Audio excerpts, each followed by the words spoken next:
Lux presents Hollywood.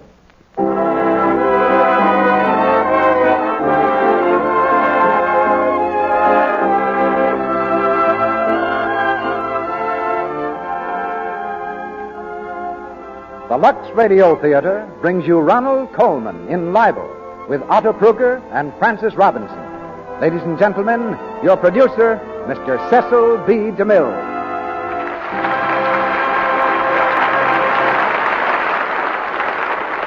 Greetings from Hollywood, ladies and gentlemen. There are probably quite a few parents in the audience with daughters who are slightly moonstruck over certain motion picture stars, and I'll offer them my sympathy right now. You see, I'm the grandfather of a certain young lady, knee-high to a grasshopper, who's very much that way about Ronald Colman. But as a producer, not as a grandfather, I understand her admiration perfectly. In the theater of the air, the magnificent voice of Ronald Colman is a treat that comes only once in a blue moon. So having him in the Lux Radio Theater tonight is something of an occasion. And I think we've got a play worthy of his talents, a powerful drama called Libel. It ran for many weeks on Broadway, and it's so different from the usual run of plays that I think you'll remember it for many weeks to come.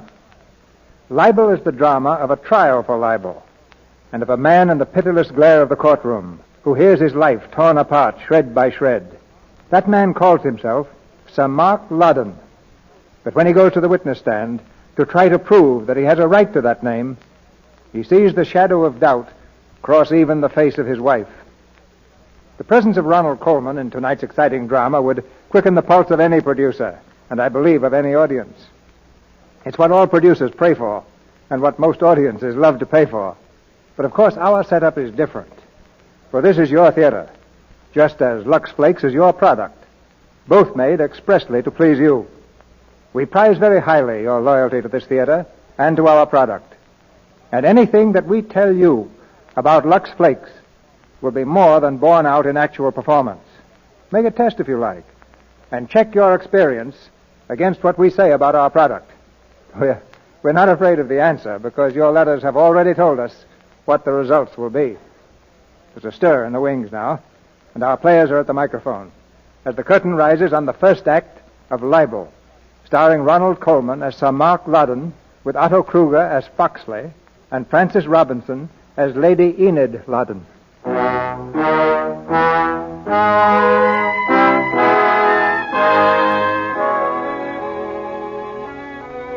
It's 1934, just 16 years after the armistice of the First World War. In the present English countryside stands the home and estate of Sir Mark Loddon, Member of Parliament. A wide drive bordered by trees leads to the front gate. There, hidden in the foliage, a man in rough clothes peers intently at the house. At last he enters the gate and moves slowly toward the door. He rings the bell, and as he waits, he seems to smile inwardly. Good morning. Morning. I'd like to see the master, if you don't mind. I'm sorry, sir, but I don't believe Sir Mark was expecting anyone. Sir Mark, is it? Well, you go tell Sir Mark that Pat Buckingham is here. He'll see me. We served together in the army, Sir Mark and I. Go on, tell him. Very well, sir. If you'll wait in the library, I'll speak to Sir Mark. This way, please.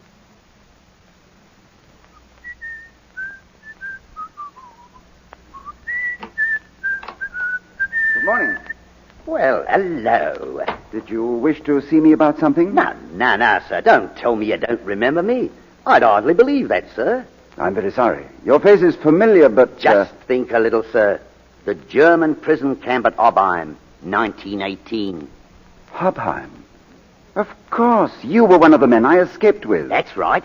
There was 3 of us. Sir Mark Loddon, Frank Welney, and Pat Buckingham. Pat Buckingham. Yes, I remember now. Sit down, Pat. It's good to see you. Thank you. You'll have to forgive me. My memory isn't what it used to be. How have you been, Pat? Pretty well. Has the world been treating you all right? Well, frankly, no. Though things are beginning to look up a bit. Fact is, I could stand the loan of a few £1,000. A few thousand? That's right.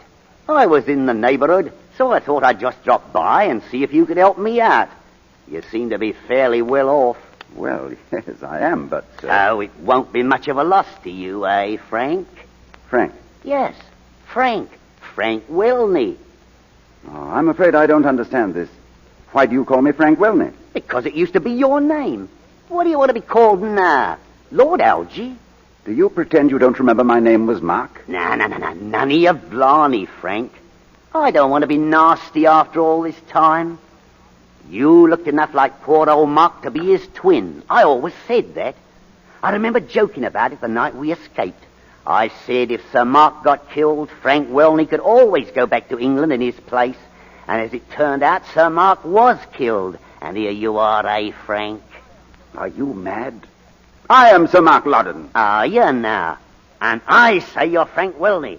I say you came home under his name, took his estate, and married the girl who waited for him. Get out of here. Get out. No, Frank. For a few £1,000, say 4 or 5, I'd be glad to get out. But under the circumstances... Get out, I tell you. You're making a mistake, Frank.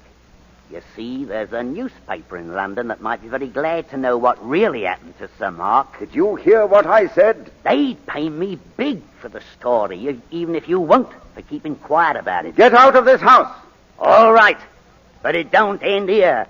Remember that, Frank Welney.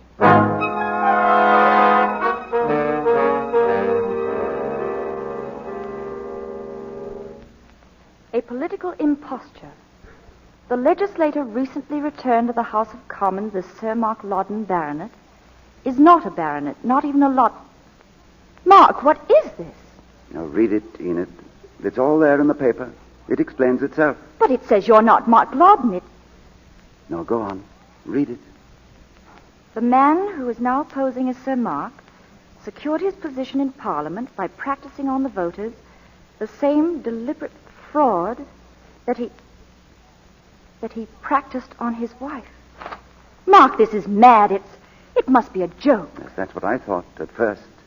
But it seems it's not. Well, what are you going to do about it?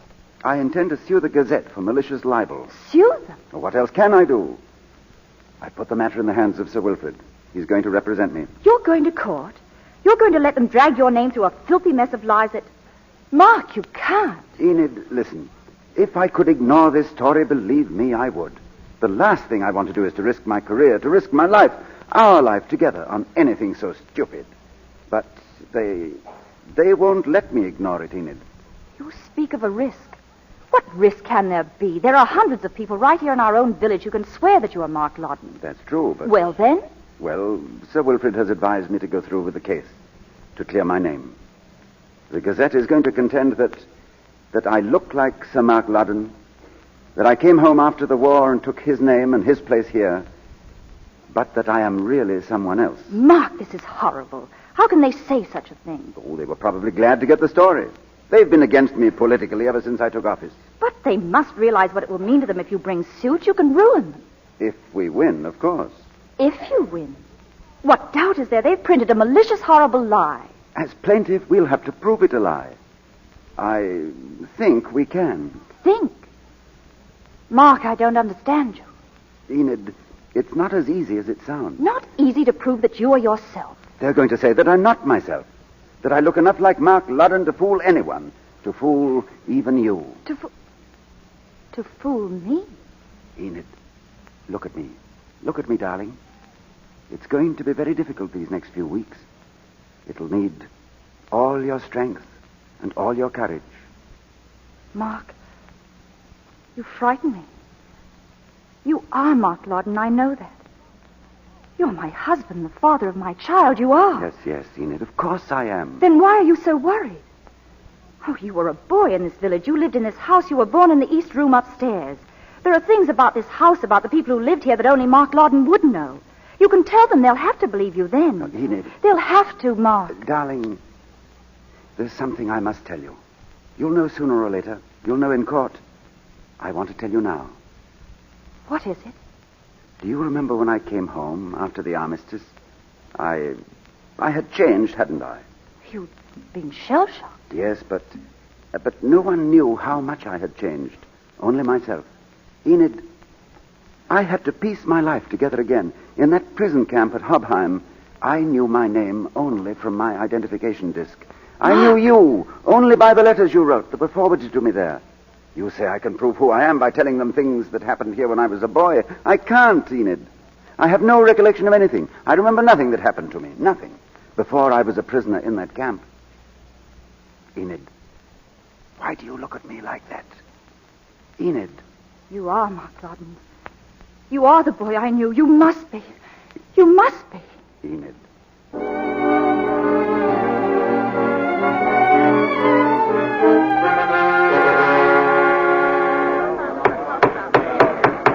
You may proceed with the case for the plaintiff, Sir Wilfrid. Thank you, my lord.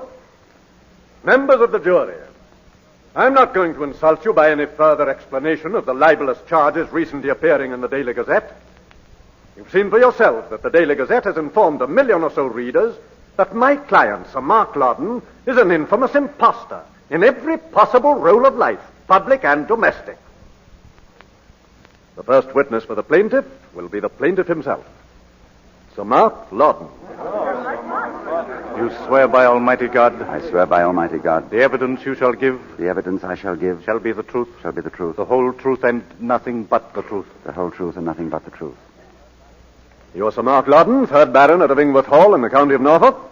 That is so. You retired with the rank of Major after 15 years' service in the Rifle Brigade. That's right.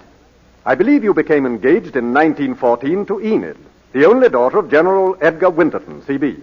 We were engaged just before the war. Yes, and after your engagement, I believe you went to France with your battalion in August 1914. Yes, Then you were wounded and taken prisoner at the Battle of the Marne.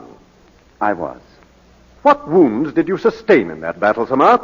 I was shot through both legs and badly shell-shocked. I believe the farm in which you lay wounded was set on fire by the enemy's guns, and you were nearly burnt to death before you were rescued by the enemy. Very nearly.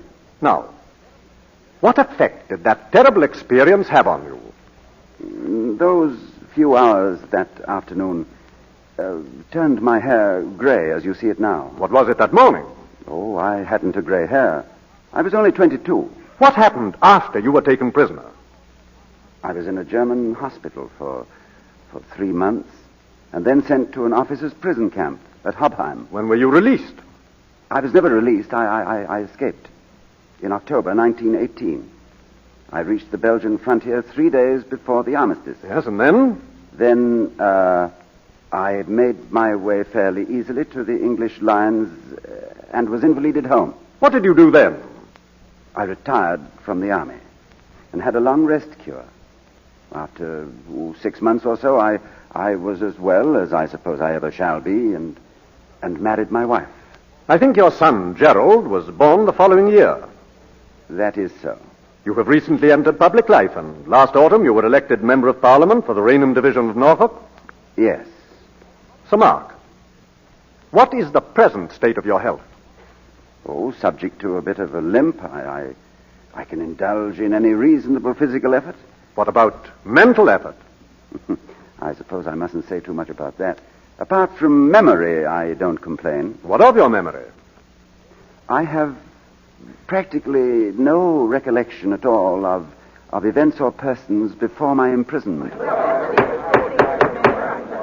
Now, I want to turn for the moment to the libel which is the subject of this action. Yes? The jury has heard the allegations of which you complain, Sir Mark. Is there one word of truth in them? They are an infamous lie. Has anyone else any right to your title, estates, or position? Not a soul in the world. Has any member of your family at any time displayed any difficulty in identifying you? No, not one. Until this paragraph appeared in the Gazette. I think I have only one more question to put to you, Sir Mark. How did you first learn of this libelous publication? It was sent me by friends and constituents. But I first read it in my own copy of the paper. I happen to be a registered reader of the Gazette. I don't agree with its views, but I've always liked all sorts of fiction. Thank you, Sir Mark. That will be all. Does counsel for the defendant wish to examine the witness? We do, my lord. So, you've always liked all sorts of fiction, have you? Yes. I said so. You've indulged that liking to a rather abnormal extent, haven't you? What do you mean? I am suggesting that ever since November 1918, you have indulged in the unscrupulous fiction of being an English baronet, That is an infamous libel for which your clients will have to pay. of being the lawful owner of the Loudon estates, I am the lawful owner. Keep calm, Sir Mark. and the most unscrupulous fiction of all of being entitled to woo and marry your wife. My wife doesn't require the protection of the gutter press. And my instructions, I'm not so sure of that. Now, before we go any further, I want to be quite clear. You don't wish to suggest to the jury that any physical or mental disability, that is prison or escape experiences, could possibly make you believe you were someone other than yourself? Do you suggest such a thing? No, I don't. You've sustained no injury that could make Frank Welney honestly believe that he was Sir Mark Loudon? Of course not. Whom did you say, Mr. Foxley? Frank Welney, my lord. Who is Frank Welney? Well, if your lordship will allow me to explore that in my own way. Certainly, Mr. Foxley. Thank you, my lord. I am sure that the witness has heard of a man called Frank Welney. Certainly. He was a Canadian officer. I believe so. Did you ever know him? Yes, I was at the same prison camp in Germany. So I believe. For how long? Nearly 4 years. When did you last see him? Let me see, it would be... Let me help you. Did you shave yourself this morning? Yes? Why? Didn't you see him then? When you looked in the mirror? I say, didn't you hear me? I'm suggesting that you are Frank Welney and that he is you. That's a lie. Is it? We shall see. Now, when did you say you saw him last? When we escaped together in November 1918. We got parted. Got parted? Yes. Now, when did you get parted? We missed each other in the dark. Oh, you missed each other in the dark. Is that really all you can tell me of how you separated? Yes. Well, it's very easy to get lost in the dark. The other fellows had got hold of civilian clothes, but I hadn't. I was in uniform, so we had to move by night. Was anyone else in the party of escape? Yes, a man called Buckingham. Now, then that was the party. Sir Mark Loudon, Buckingham, and Welney. Yes, myself and the other two. And how did you separate? I've told you. We lost each other in the dark. Yes, and which of you got lost first? Well, Buckingham went off first to forage for food. He didn't come back. Ah, that left Loudon and Welney together. What happened then? Then Welney went off to look for Buckingham. He never came back either. Both got lost the same fatal night. Or killed. Ah, killed! That was it, was it? I don't know. I only mean Welney. I know Buckingham is alive, so do you. Who do you say was killed? Welney or Loudon? I won't answer that question. You know I'm alive. Yes, I know you're alive. Did you make any inquiries at the time about your, shall we say, mislaid companion? Of course I did. And you've never heard from either of them since? Not from Welney. Do you think they're dead or alive? I know Buckingham is alive. And what of Welney? I've no doubt he's dead. Don't let us be unduly pessimistic. Would you please describe Frank Welney's appearance to the jury? Nothing peculiar. Very ordinary-looking fellow. Oh, come. I don't want you to be so modest. Was he not, in fact, remarkably like you? No. I'll put the question another way. Wasn't he remarkably like Sir Mark Loudon? I never noticed. You never noticed it? Never? Did other people notice it? Did they? Yes. Who noticed it? Buckingham. He pretended to think that we were very much alike. Pretended? I wonder if you remember any physical peculiarities about this man, Welney. No, I can't say that I do. No, then I shall try to help you. Thank you. I'm lucky enough to have an official description of Welney from the Army, Canadian Army records. Oh, most fortunate. Yes, now let's see if it helps us at all. Height, 5'10". It's about your height, isn't it? And a good many millions besides? I dare say. Blue eyes, what color are yours? You can see for yourself. And so can the jury. They're blue, gentlemen. Thick crop of gray hair, and how would you describe yours? How would you describe yours if you'd been through what I went through? And now, even a more important physical feature of Frank Welney. It seems from this record that he had lost the first two joints of the first finger of his right hand. Had he? Yes, he had. How did you lose yours? My finger, do you mean? Yes. By a curious coincidence, you've also lost the first finger of your right hand. I don't know about coincidence. I'm I'm not ashamed of my wounds. How did you lose it? My finger was shot off by a chance German bullet when I was escaping. Oh, when you were escaping. And that would produce the interesting result that no one who was at the prison camp with you could remember that Sir Mark Loudon had lost a finger. Of course not. But I remember, Mr. Foxley. Would you mind holding your right hand up to the jury so that they remember too? Thank you. Quiet! Quiet, please! Now, I'm going to read one thing more from this official record of the unfortunate Frank Welney. Has the initials F.W. tattooed on his right forearm in a red and blue circle. Had he? Yes, now I come to think of it, I remember he was tattooed. And I wonder if you would mind showing my lord and the jury your forearm. And what is your suggestion? I'm glad to make it clear. I definitely suggest your right forearm has the letters F.W. tattooed on it. I don't want to conceal anything. I'm quite prepared to admit my arm is tattooed and has some letters on it, but not those. May we see for ourselves what they are? Certainly. Thank you. Would you show your arm to my lord and the jury? As far as I can see, the initials tattooed on the plaintiff's arm are E.W. in a red and blue circle. That is so, my lord, but I suggest those letters E.W. were originally F.W. for Frank Welney.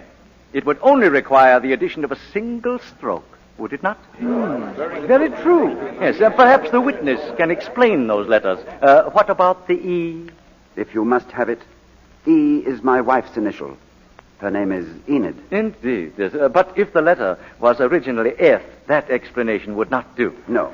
But as it never was, there is no difficulty. And what is the W for? The W... The W stands for her maiden name, Winterton. And when did you have them tattooed? In Hobheim camp, by a fellow prisoner. Why? To pass the time. Time goes rather slowly in a prison camp. I dare say. Did they permit you to write letters? Yes, they did. Can you produce any letters written by Sir Mark Loudon while he was a prisoner? No, I cannot. Fortunately, I can. I have here some specimens of Sir Mark's pre-war and prison handwriting and your post-war handwriting. Will you look at them? Well? They're rather different, aren't they? Shoot off your first finger and see if your handwriting is the same. Did you shoot yours off? No, I did not. No, it was a chance bullet, of course. And it all comes down to this, doesn't it? That Frank Welney had lost the first finger of his right hand, and you have lost yours. Frank Welney had the letters F.W. tattooed on his right forearm before captivity, and Sir Mark Loudon, the English baronet, had E.W., almost the same letters, tattooed on the same arm during his captivity. It's a world of coincidences, isn't it? Yes, it seems to be. Yes, doesn't it? All of the physical features which were Welney's are also yours. Can you produce one physical characteristic which would identify you as Mark Loudon? No. Not even a mark or a scar from your boyhood? I told the court I don't remember my boyhood. No, you were shell-shocked. A very convenient explanation. Also happens to be the truth. I didn't want to lose all the memories of my youth. Here I am, a man of 40, over 40, and for all practical purposes, my life began 15 years ago. And a very nice life it was, Mr. Welney. I am Sir Mark Loudon. That is the question we are here to decide. If I am not Mark Loudon, what became of him? Shall I tell you? Mark Loudon is dead. Mark Loudon was murdered by Frank Welney. And you are Frank Welney.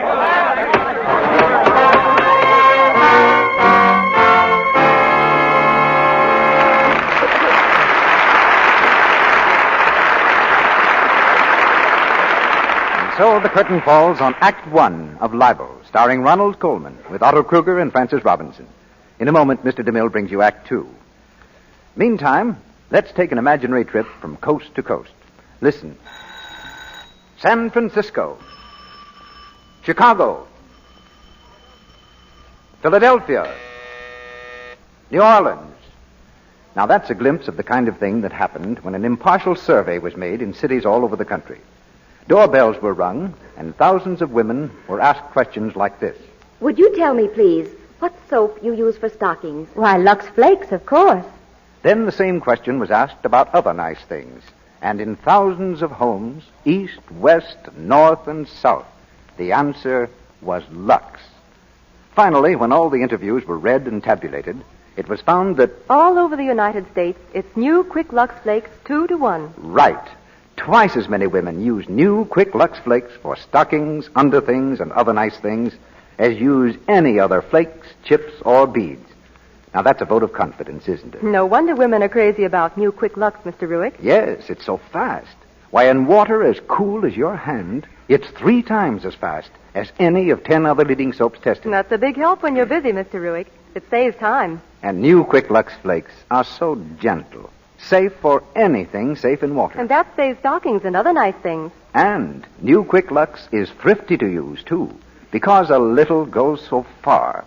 No wonder it's America's favorite way of washing all kinds of nice things. Why not get a generous big box tomorrow and give your stockings, underthings, your washable dresses and blouses, your gloves and sweaters, this fast, thrifty, safe care. New Quick Lux comes in the same familiar package, and it doesn't cost you